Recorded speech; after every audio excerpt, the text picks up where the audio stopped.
Popularitas industri kreatif di Indonesia belakangan semakin meningkat. Diperkirakan ada lebih dari 5 juta unit industri kreatif yang tersebar di seluruh Indonesia. Sekarang, saya akan mengajak Anda untuk mengunjungi salah satu industri kreatif yang dikelola oleh anak muda di daerah Bantul, Yogyakarta.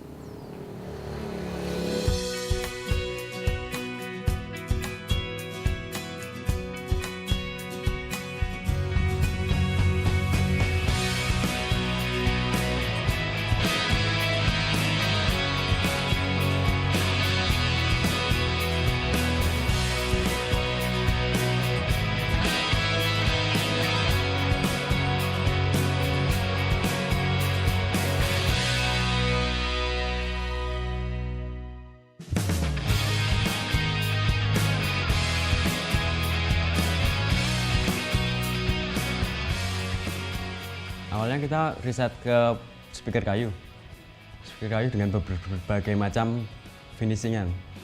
Lalu setelah itu muncul ide baru, lalu kita buatlah tas dari kayu, clutch, dompet, dan card case dari kayu semua.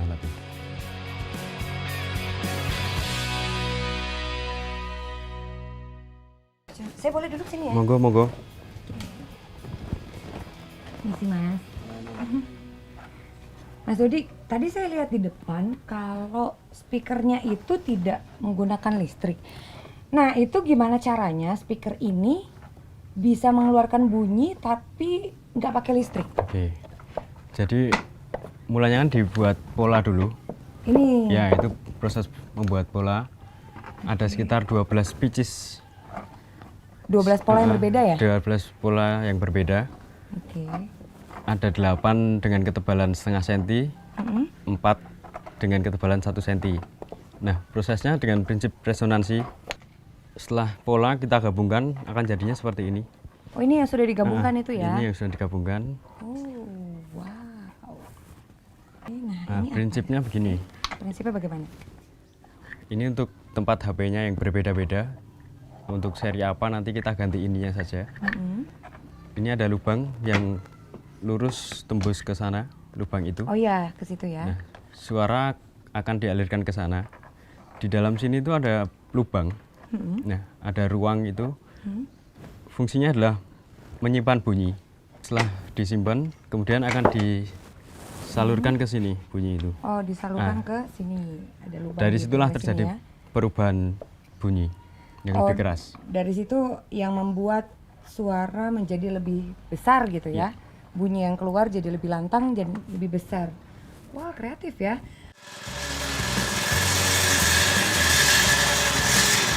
Proses pembuatannya dimulai dari kayu batangan, kayu papan gitu.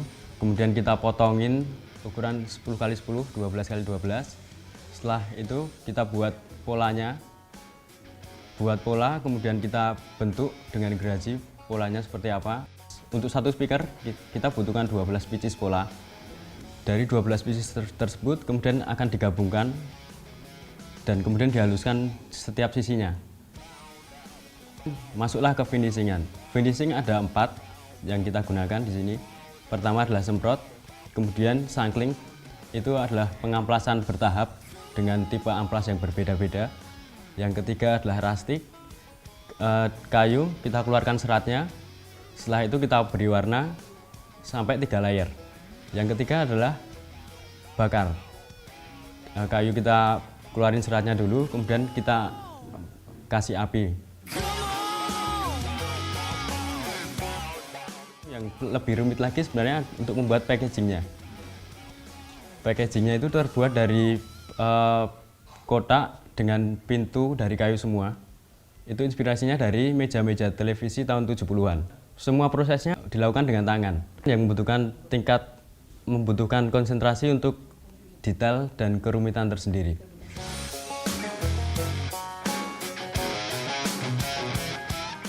Seperti nama Roya sendiri, produknya akan menyebar ke beberapa lokasi. Saya membuat Roya untuk mensejahterakan potensi lokal. Semuanya kita ambil dari lokal, dari mulai pengrajin, kita gunakan masyarakat setempat, kemudian dari kayu-kayu kita ambil dari petani juga setempat.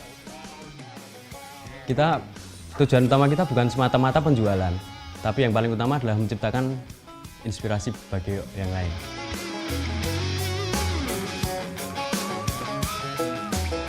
Seorang ilmuwan hebat Albert Einstein pernah berkata bahwa kreativitas itu menular, maka sebarkanlah.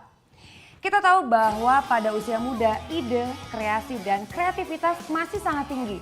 Jadi, kapan lagi waktu yang tepat untuk memulainya selain pada usia muda?